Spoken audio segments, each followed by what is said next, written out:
దీని మామూలుగా దేవరగట్టు అంటే కర్నూలు జిల్లాలో హొలగుండం అని ఉంటది. హొలగుండం మండలంలో దేవరగట్టు అనే విలేజ్ ఉంటది. అక్కడ ఒక కొండ ఉంటదనమాట. ఆ కొండ మీద ఆహ్, మల మల్లేశ్వర స్వామి అంటారు. మల అనే లేడీ, మల్లేశ్వరుడు ఇద్దరు భార్యాభర్తలనమాట. అంటే పార్వతీ పరమేశ్వరులే వాళ్ళ అవతారం ఎత్తారనేది ఉంటది.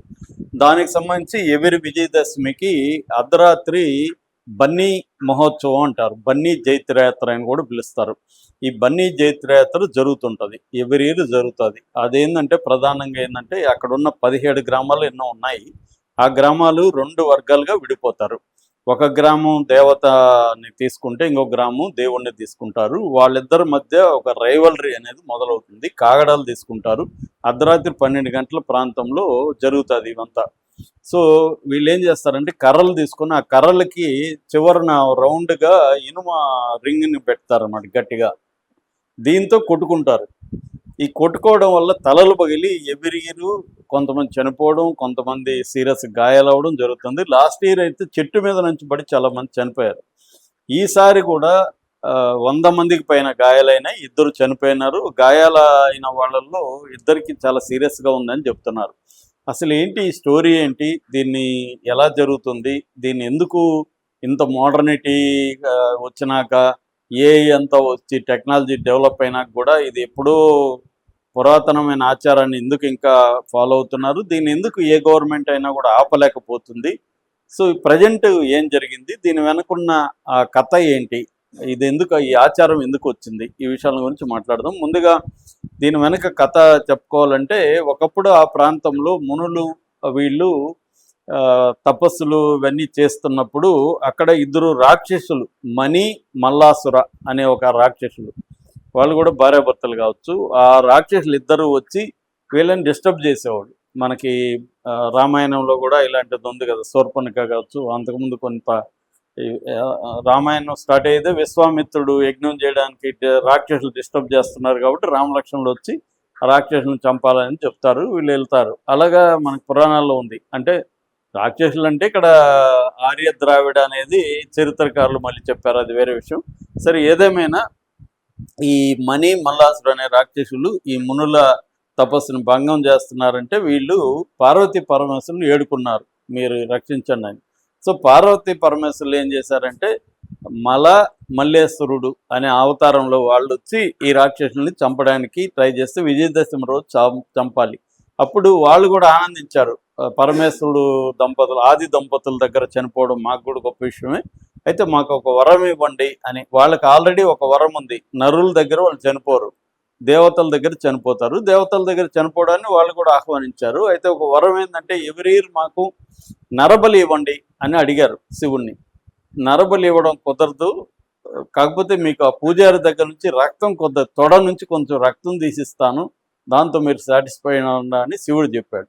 వాళ్ళు ఓకే చేశారు.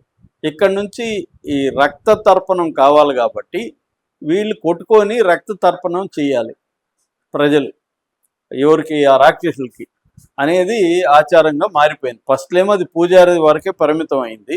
మేబీ ఎవడన్న పూజారి నా రక్తం ఎందుకు ఇవ్వాలి, వీళ్ళ రక్తం ఇద్దామని డిసైడ్ అయ్యాడేమో. ఒక కథ క్రియేట్ అయింది. అదేంటంటే ఈ రాక్షసులకి రక్తార్పణ చేయకపోతే వాళ్ళు మళ్ళీ వస్తారని.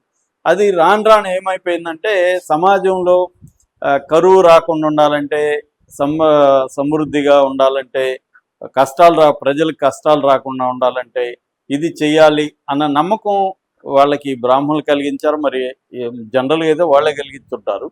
సో అలాగే ఏర్పడిపోయింది. అంటే మనం ఆ రాక్షసులకి రక్త తర్పణం చేయకపోతే వాళ్ళు వచ్చి మనల్ని ఇబ్బంది పెడతారు అన్న అభిప్రాయం జనాల్లోకి వెళ్ళిపోయింది. ఇది ఎంజాయ్ చేయడం కూడా మొదలుపెట్టారు. ఒక వైలెన్స్ని మామూలుగా మనకి చాలా తమిళ్లో చూసుకుంటే ఇంతంత రింగులు ఇవన్నీ గుచ్చుకొని సోలాలంతా గుచ్చుకుంటారు వాళ్ళు.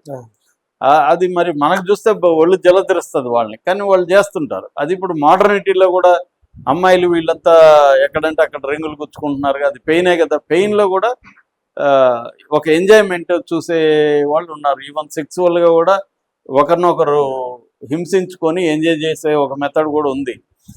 BDSM మీద అంటారు దాన్ని. అలాగా పెయిన్లో కూడా ఇది చేయడం అనేది వీళ్ళకి కూడా అలవాటు అయిపోయింది. ఇది ఆచారం కూడా కలిసి వచ్చింది, ఒక థ్రిల్ ఇస్తుంది. మేము కూడా చిన్నప్పుడు ఇటువంటిప్పుడే ఒక కర్రలకి ఇది బట్టి చేసేవాళ్ళం, కానీ కొట్టుకునేవాళ్ళం. మా ఊర్లో కూడా ఉంది ఆచారం. కొట్టుకునేది ఉండదు, ఊరికే అరుస్తారు. కోబలి ఆ బలి ఏదో అరుస్తూ ఉంటారు.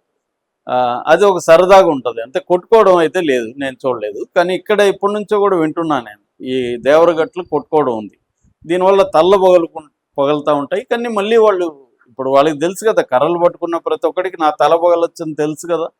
మరి ఎందుకు ఉంటున్నారంటే వాళ్ళకి ఒక థ్రిల్ ఇస్తుంది, పగిలితే పగలని అనుకుంటారు. ఒక నమ్మకం కూడా దాని వెనక ఉంది. ఈ రెండు కలిసి, ఎందుకంటే ఇప్పుడు మనకి డబ్ల్యూడబ్ల్యూఎఫ్ ఉంది కదా, రెజ్లింగ్ పోటీలు, దాంట్లో కూడా ఎముకలు ఇరిగిపోతాయి, చచ్చిపోతారు. అయినా గేమ్స్ ఎందుకు ఉంటాయి అంటే, వైలెంట్ గేమ్స్ అనేవి మనకి ఎప్పటి నుంచో ఉన్నాయి. ఇప్పుడు కూడా మోడర్నిటీ పెరిగినా కూడా వైలెంట్ గేమ్స్ అనేవి పెరిగాయి. సో అంటే ఒక రకమైన సెల్ఫ్ సాడిజం అంటారు, మనల్ని మనం హింసించుకోవడానికి కూడా ఎంజాయ్ చేస్తారు జనాలు. అంటే ఒక సైకాలజిస్ట్, లకానియన్ సైకాలజిస్ట్ ఏమంటాడంటే, human beings need suffering to feel alive అంటాడు. హ్యాపీనెస్ కాదు, సఫరింగ్ ఉంటే మనం అలైవ్గా ఫీల్ అవుతాం.